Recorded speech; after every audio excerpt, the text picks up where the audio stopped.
आजकल के हमारे कलयुग के लोग पहले कह देंगे तू ससुराल तो जा रही है पर वहां पर दब करके किसी से मत रहना, डरना मत वहां पर किसी से।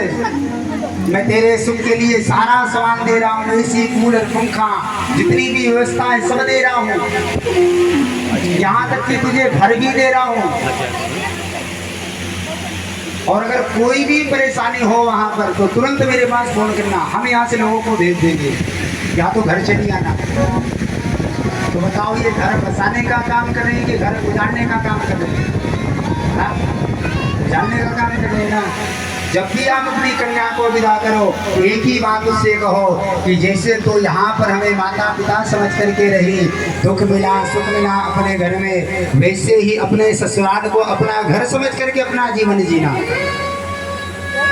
वो माता पिता का परम कर्तव्य होता है।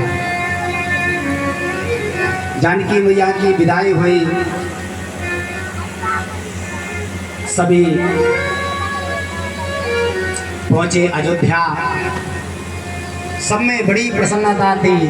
लेकिन कभी कभी ऐसा होता है बंधुओं कि जिस घर में ज़्यादा प्रसन्नता होती है कभी कभी उस घर में ज़्यादा दुख भी आ जाता है। आज कैकेयी मैया के दो वरदान थे दशरथ जी महाराज के पास, है ना। देवताओं ने कहा मंथरा से, मंथरा ने कहा कैकेयी मैया से कि आप दो वरदान मांगो दशरथ जी से। पहला वरदान ये मांगो कि भरत राजा बने और राम जी को 14 वर्ष का वनवास मिले। कैकेयी मैया आज दशरथ जी से मिलती हैं और कहती हैं कि मेरे आपके पास दो वरदान हैं, आज मैं मांगना चाहती हूँ, दोगे आप? दशरथ जी महाराज कहते हैं रघुकुल रीत सदा चली आई, प्राण जाय पर बचन न जाए। फिर भी ये रघुकुल की रीत है, मेरे प्राण चले जाएंगे पर मेरे वचन नहीं जा सकते। आप मांगो, आपको चाहिए क्या? कैकेयी मैया कहती है सोना हूँ प्राण प्रिया भावत जीता, देहूँ एक भरत कर टीका।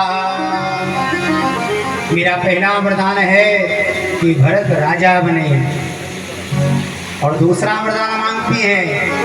पहले वरदान में उन्होंने हाथ नहीं जोड़ा, दूसरे वरदान में कहती है मांगहूँ दूसर वर कर जोरी,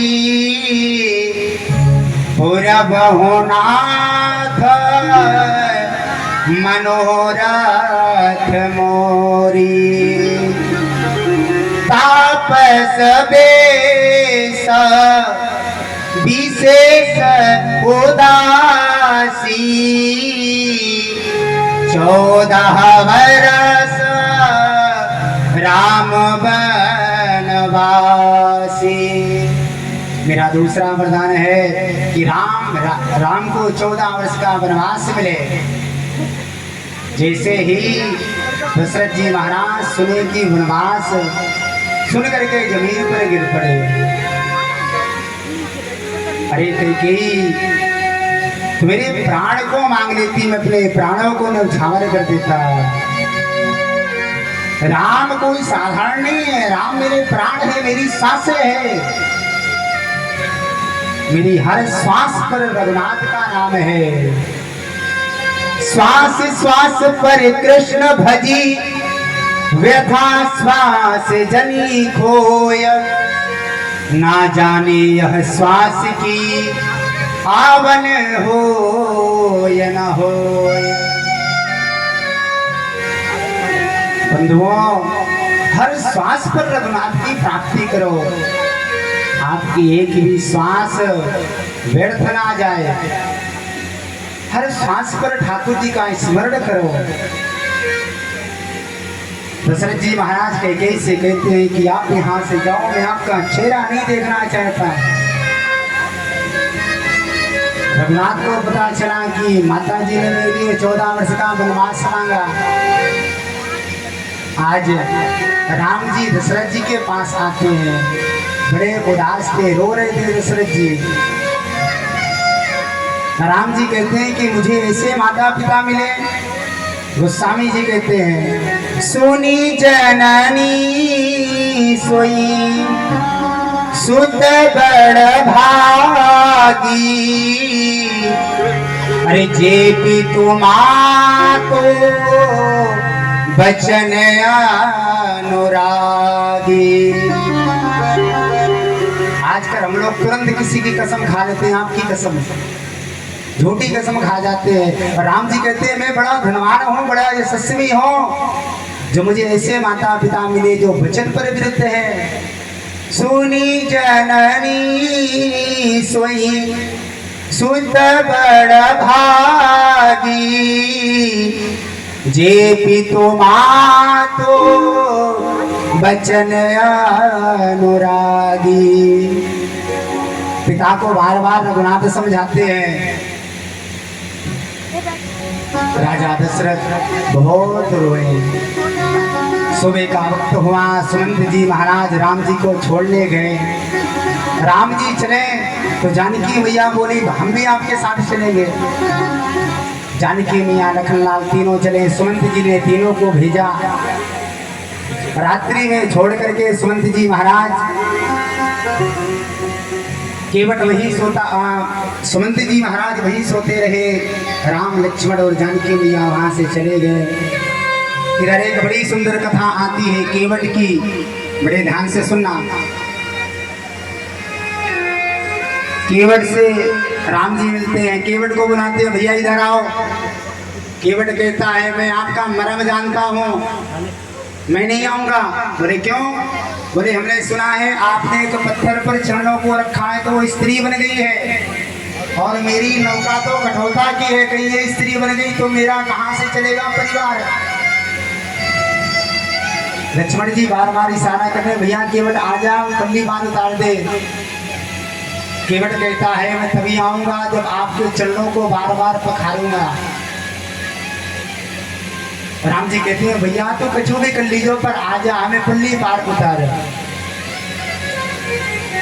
आज केवट ने राम जी के चरणों को स्पर्श किया। पता है चरण कैसे धोता है?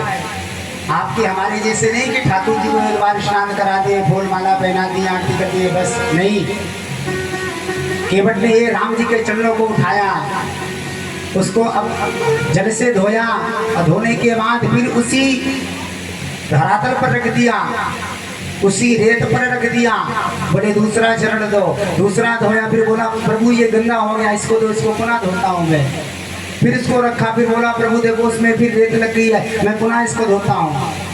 कम से कम 10 मिनट तक चरणों को धोता रहा। राम जी के भैया बसकर अब पल्ली पार जाना है। केवट कहता है रघुनाथ ऐसी कृपा हर किसी को प्राप्त नहीं होती है। आज पल्ली पार उतारा, बड़ी सुंदर गीत गाते गाते जा रहा है। पल्ली पार उतारने के बाद बिल्कुल शांत खड़ा हो गया। लक्ष्मण जी कहते हैं क्यों रे केवट, वहां पर तो बड़ा अकड़ रहा था, अब यहाँ पर क्यों शांत खड़ा हो गया? अच्छा पल्ली पार उतारा है, कुछ ना कुछ चाहिए, इसलिए। राम जी के पास तो कुछ था नहीं देने के लिए, ना लखनलाल के पास था। देखो एक पति और पत्नी का कर्तव्य क्या होता है। जब पति परिस्थिति पर हो उस वक्त पत्नी का परम कर्तव्य होता है कि एक पतिव्रता स्त्री बनकर के अपने पति का साथ देना चाहिए जीवन पर्यंत। आज वही पतिव्रता स्त्री का काम मैया जानकी ने निभाया। बोले क्या किया? सिया हिया की सिया जानन हारी, सिया हिया की सिया जानन हारी, मन मुदरी मन मुदित उतारी मन मुदरी मन मुदित उतारी